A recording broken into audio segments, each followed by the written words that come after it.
예산 문제로 비상계엄을 한 사례는 없었습니다.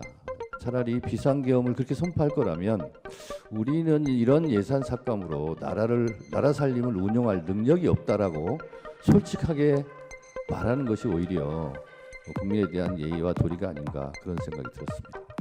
이런 걸 종합적으로 판단을 해서 계엄을 한 것이지 예산 문제 하나 가지고 계엄한 것이 아니라는 것을 말씀드리겠습니다.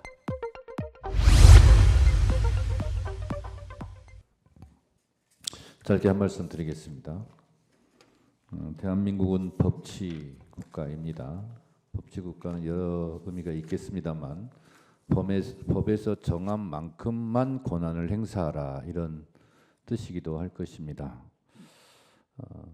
헌법 제77조는 전시, 사변, 그에 준하는 국가 비상사태일 때에만 비상계엄을 선포하라고 했지 예산 문제를 가지고 비상계엄을 선포하라 하고는 규정하고 있지 않습니다. 그래서 오늘 예산 부분에 대해서 많은 부분이 오고 갔는데 그것이 비상계엄을 선포할 조건에는 해당되지 않는다는 점을 분명히 말씀드리고 헌법에 입법권은 국회에 속한다 이렇게 되어 있습니다. 물론 행정권은 정부에 속해 있습니다. 예산 편성권은 정부에 속해 있고 국회는 그 편성된 예산에 대한 심의 의결권을 가지고 있습니다. 정부 입장에서 국회에서 심의 의결하는 예산이 마음에 안 들 수 있습니다. 그런데 마음에 안 드는 예산이 책정, 결정, 의결되었다고 하여 그때마다 불만을 품고 비상계엄을 선포해야 한다면 아마 매년 비상계엄을 선포해야 될지도 모르겠습니다. 그래서 오늘 예산이 사실 탄핵심판의 쟁점이 아님에도 불구하고 쭉 들어본 결과 청구인으로서 그런 생각이 좀 들었다는 말씀을 드립니다. 또 하나 많은 예산 부분이 나왔지만 오늘 산업부에서 발표한 대로 조선일보 기사 제목은 이렇습니다. 멀어진 산유국의 꿈, 대왕고래 주가 무더기 하한가 추락. 동아일보 대왕고래 석유가스 매장량 경제성 없다고 판단. 대통령께서 사실 담화하실 때도 이 대왕고래 프로젝트에 대해서 말씀하셨기 때문에 오늘 이런 기사를 제가 말씀을 드립니다.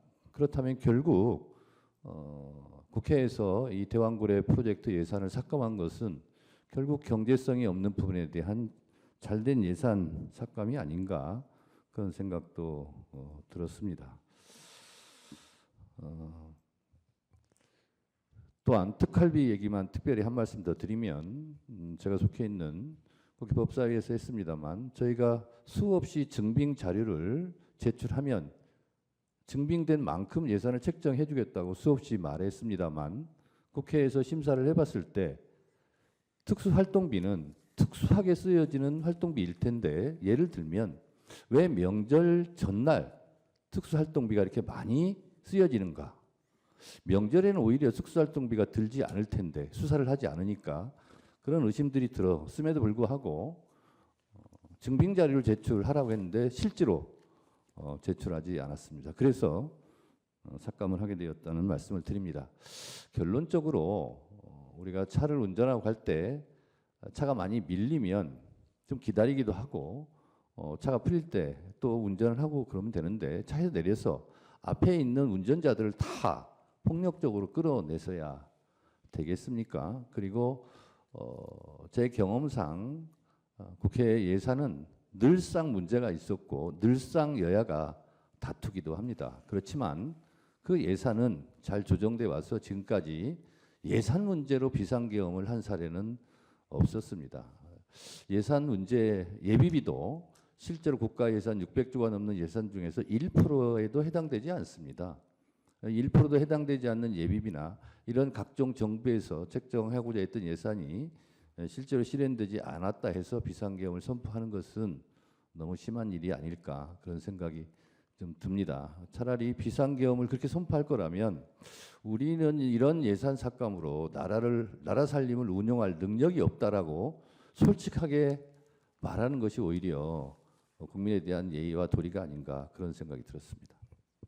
예, 총구인 측에서 방금 전시 사변에 준하는 사태 비상계엄 요건을 말씀하셨습니다. 전시 사변에 준하는 사태뿐만 아니라 사법행정 기능이 현저히 곤란해서 공공의 안녕 질서를 유지한 경우도 계엄의 요건이 있다는 걸 분명히 말씀을 드리고요. 오늘 증인이 예산 문제이기 때문에 예산에 관해서 논의를 한 거지만 지금 이건 비상계엄을 선포한 이유가 비단 예산 삭감만에 있는 것이 아니고 줄탄핵 그리고 예산 삭감, 방탄입법 여러 가지 문제점이 있었습니다. 그리고 사법 기능과 관련해서 수사한 검사들에 대한 탄핵이 이어지고 불리한 판결을 한 판사들에 대한 탄핵 협박 내지는 좌표찍기 그리고 지금 헌법재판소 구성에 관해서 굉장히 서두르고 있지만 그 전까지는 탄핵을 소추해놓고 진행이 안 되도록 헌법재판소 구성을 방해했습니다. 이것도 사법 기능을 곤란하게 한 사례 중에 하나라고 할 수가 있습니다. 이런 걸 종합적으로 판단을 해서 계엄을 한 것이지 예산 문제 하나 가지고 계엄한 것이 아니라는 것을 말씀드리겠습니다. 네, 잘 들었습니다.